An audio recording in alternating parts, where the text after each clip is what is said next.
What's up, YouTube? Okay, so there's a question I was asking a lot when I was initially searching for bikes, being new to them and all that stuff, because this little factor was pretty important to me, and I'm sure it's pretty important to a lot of people, especially in America, because we have a lot of these things this question relates to, and that is highways.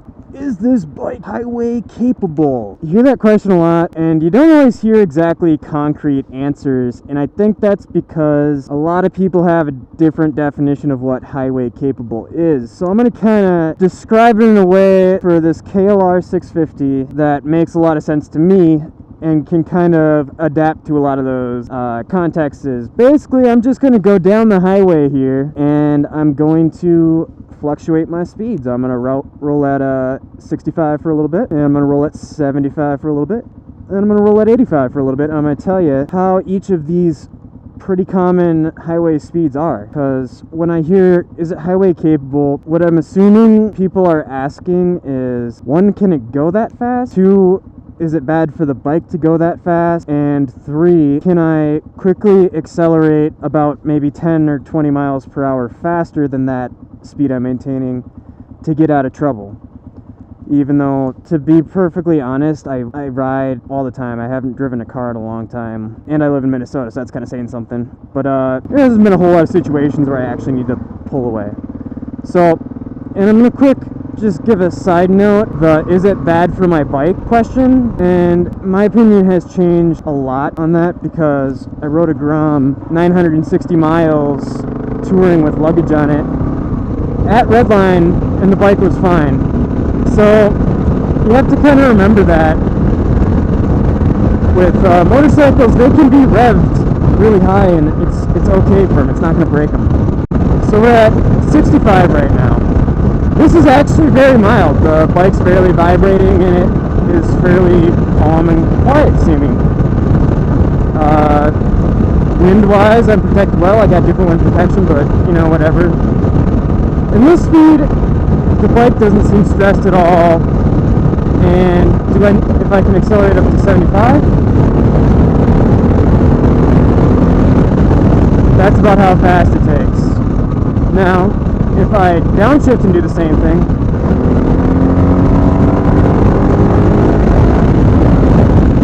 a little bit quicker. Okay, so now we're rolling at about 75 if traffic will cooperate. Still, pretty calm. 70, not bad. The handlebars wobble a little bit. You get blown around a little bit, the bike wiggles, but you feel secure. It's not like death wobble by any means, and the vibrations are still manageable. Hop up to 75 here. 75, if I need to pull away, can I do it?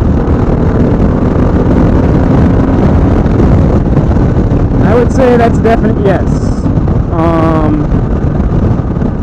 Not the quickest, but it did it. I hopped 10 up in a couple of seconds, so not too bad. Depending on traffic here, we'll see if we can actually get the 85 demonstration.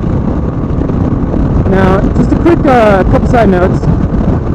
My KLR 650 is not stock, but I can promise you 685 kit exhaust, some of the other upgrades I have, don't make that much of a difference, really.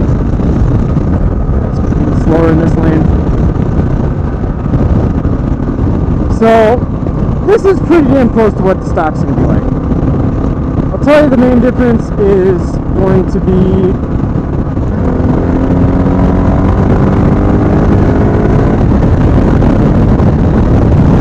fuck you, traffic. Yeah, so I can't really maintain 85 right now because of traffic. We'll stay at 75 here for a little bit longer. We'll talk about 75. So, at 75, the vibration changes from a pleasant, almost unnoticeable vibration to a really tinny one. Now, it's not bad at first, but I can tell you after riding a couple hours, you're going to kind of move your hands around on the bars, you're going to move your feet around on the foot pegs, because it's going to kind of numb out those areas a little bit. It's there for sure, and it can become bothersome, but it's not horrendous at 75. Okay. Get some guys going fast here. Again, going about 75 now. And when you hit bumps, yeah, you get little wobbles and wind kind of throws you around, but you can tell you're in control. It's not terrifying, and frankly, I've done this for hours and had one hand on while the bars are kind of just doing their thing, and it's not too terrible. Now, I will tell you, this is about the speed where on a KLR 650 being a single cylinder, you're definitely going to want a lot of your bolts and stuff Loctited down. Oh, perfect. Okay, we can do 80. Alright, 75, accelerate to 80.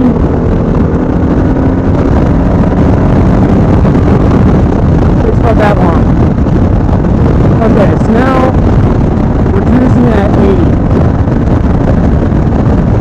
The bar twitch and getting blown around is more noticeable now, and I do feel a little bit of vagueness in the front wheel. I'd say as long as you're paying attention, you're fine. And the bike itself, I can tell you at 85, you will lose bolts if you do not have your shit Loctited down. So the vibration becomes pretty damn intense at 85. And your ability to pull away becomes almost non-existent. I barely have the ability at 85 to pull away, and that's because of all the various upgrades and my increase in displacement by 35 cc's. 685 kit has made 75 from slightly uncomfortable and the bike's kind of sounding like it's dying to sounding like it's meant to do that all day. Still vibrating, but it sounds healthier. First question answered. Is the KLR 650 highway capable? Absolutely it is. Is it fun and exciting on the highway? Nah. Honestly, you go just about as fast as you need to. I mean, it's still fun, but it's not like, you're not gonna feel like Speed Racer on this thing. I'm gonna say that. It can accelerate and get up to, you know, its top speed almost pretty much like 100-ish, pretty quickly, but it can't really, it can't really do much more than that. That's because it's a torque monster. It's not an intercontinental tour, as Yamaha would say. Can it do it? Absolutely. Is it going to hurt the bike? No. It'll lose some bolts or it'll burn some oil. Those are the consequences for the bike. As a motorcycle, it'll rev up to like 5,000, 6,000 doing those speeds, but that's okay. They're meant to do that. The reason the red line is there is that's how fast this engine can operate at properly. You just have to dump a little extra oil in there once in a while and tighten shit down with Loctite. There's another spectrum to this. Can you do it? And I know we all can, but do you mind doing is the ultimate question here. Do you get easily bothered or just bothered over a course of a couple hours with a fairly medium rare, we'll call it a medium vibration happening? Will that stop you from riding after a couple hours? If you think you can work through it, I mean, this bike is perfectly willing to put up with it if you are. At 85, that vibration is pretty fucking intense. You can always go 75, but if you're determined to go 85, which I myself personally am for the most part, because I like getting places quick, it's kind of some mind over matter business, because it is going to fuck with you. But if you're willing to work through it, you have a machine that's going to reward you quite a bit once you get to the off-road sections or your destination. You know, it's great for around the city, it's great for trails. And if you're buying a KLR and plan to do some major commuting or some major mile munching, it's going to be a little bit harder on your body. But I'm going to tell you, just about any other machine that is around where it is as far as off-road capabilities go is going to have pretty damn similar problems, if not worse. The KLR actually of the 650s is one of the most comfortable, like, full-on dual sports. Now if you hop over to the V-Strom, yeah, that's going to be a lot more comfortable. I mean, I gotta be honest, it is. It's got the ergonomics, it has the build to be a great highway bike. But you lose some ground clearance, you lose that full-on off-road front wheel. If your primary consideration is highway comfort and highway capability, it's kind of that right dead center middle zone between tour capable and off-road capable.